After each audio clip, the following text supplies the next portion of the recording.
Welcome to the Stephen Mansfield audio podcast.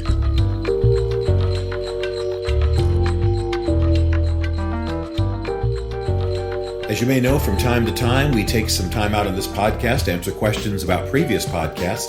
And I've got some today that relate to the talk that I did not too long ago about the election, about Barack Obama, his faith, about those running on the right and their faith.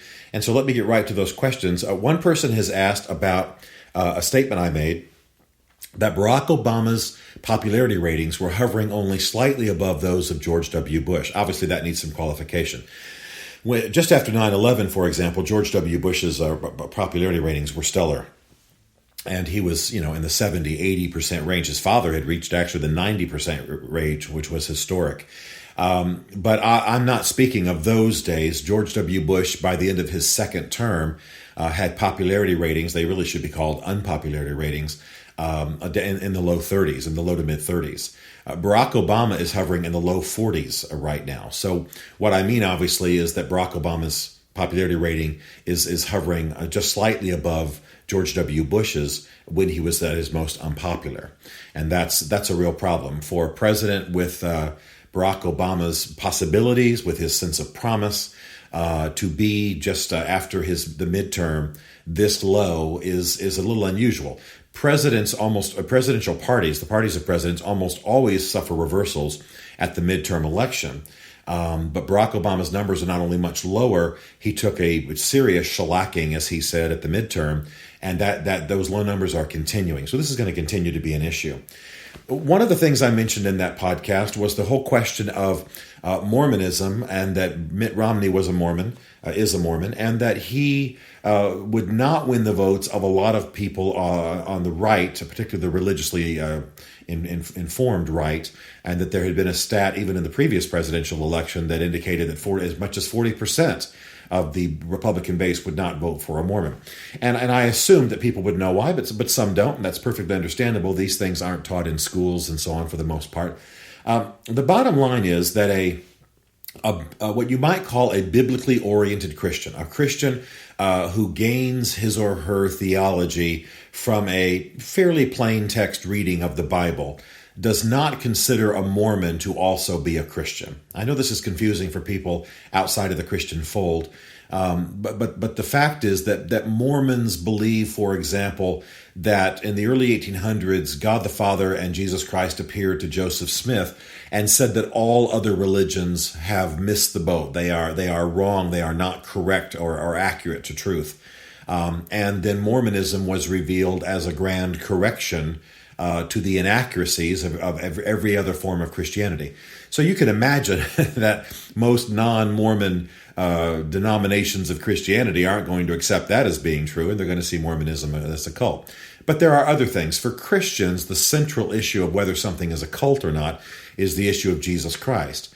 And in Mormonism, Jesus Christ is not only understood as the brother of Lucifer, but his sacrifice on the cross is not alone sufficient for salvation. Now, this gets into a little bit of Christian theological language, but the fact is that Christians need to understand that anyone who calls themselves Christian believe that Jesus Christ's sacrifice on the cross atoned for all of man's wrongs and sins and reconnected man to God.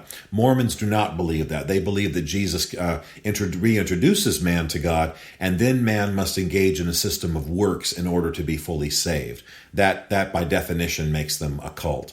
So as a result, those who are biblically based in the Republican base are going to be suspicious of Mormons. This is a historic thing. It's been going on as long as there's been Mormonism in the world, and it's not going to stop in the upcoming presidential election. I mentioned that Newt Gingrich had taken on a newly embraced Catholicism, that he has apologized publicly for his previous lifestyle, which included affairs, and even dumping wives, divorcing wives, renouncing that divorce at the bedside of a wife who was dying of cancer in a hospital. So the question becomes, is his embrace of Catholicism just whitewash? Is it just political theater? And, when it comes to a politician's faith, we have to be very careful. I certainly have had to be in my writings. You do not know the heart. You do not know the intentions. You do not know what's really happening in the soul. I mean, you cannot play God. by all accounts of those I've spoken to who know Newt, and when I've heard him myself, he seems to be a man who has embraced a faith that is meaningful to him. I think he is a sincere Roman Catholic. Now, I don't imagine he's disturbed if the side effect of that is that he has some way to explain his previous actions. But he seems to be doing a serious mea culpa. He seems to be explaining that, he's called his former actions sin, and he's repented for them and apologized for them, and even apologized to his former wives. So as best we can tell from our distance, the man does seem to be a sincere Roman Catholic who has repented about his sins. What that means politically is up to the electorate to decide. Should we elect a man just because he's a sincere Roman Catholic? No. But we should elect a man in small part, but in part, if he deals honestly and righteously with his past wrongs. And I think that should be part of the picture for Newt Gingrich, though, of course, it's not alone enough to elect him president. Got some hilarious questions about Sarah Palin and Michelle Bachmann, and basically they come down to, are they idiots? Michelle Bachmann was standing in Connecticut when she said that she was delighted to be in the state where Lexington and Concord began the American Revolution. Of course, she was in the wrong state. She should have been in Massachusetts. She's also made statements about the Founding Fathers fighting against slavery, which, of course, they did not. They actually provided the legal basis for slavery. I think that it's important to recognize that Bachman has the same situation as Palin. They are both intelligent, well-read people. Bachman has completed law school and passed the bar exam, and I think we all know you can't just be a complete idiot and pass the bar exam. But the problem is when they get on the air, when they get in the public eye, they are so performing, so trying to be of a certain personality or of a certain type, that I think they make very, very stupid statements. And this is the problem with Palin. They're not stupid people. Again, well-read, well-educated. But the problem is that when they're on stage, their brain's not fully engaged, and they're trying to make, they're focused on the impact they're trying to make rather than on the facts of what they're saying. And they both have made unbelievably stupid statements publicly.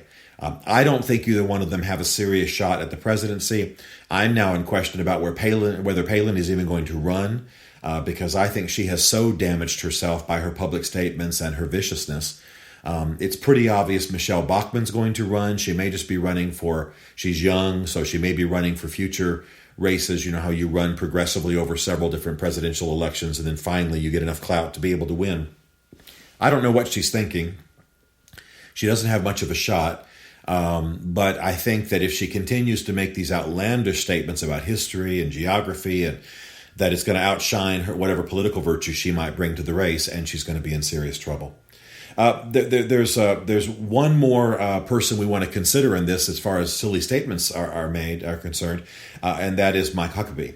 Mike Huckabee said that Barack Obama had been raised in Kenya and was raised a Muslim, and of course that's completely untrue.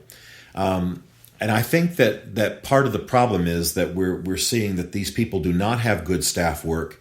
They are not thinking while they're engaging their mouths. They are listening to internet rumor, and it's not serving them well, and I don't think it's serving the electoral process well.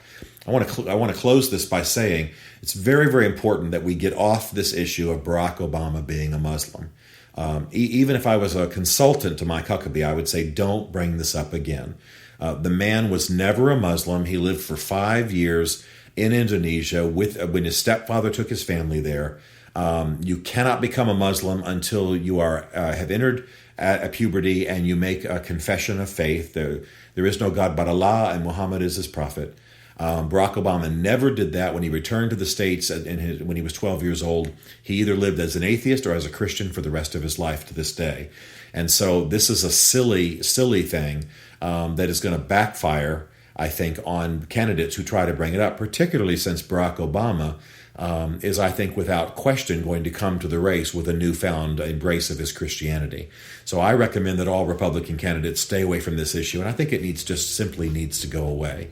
So those are the questions. I think we're going to have a very, very interesting race, and I think already some of the significant candidates on the right are shooting themselves in the foot by their misstatements and by their outlandish claims that are easily disproven about Barack Obama.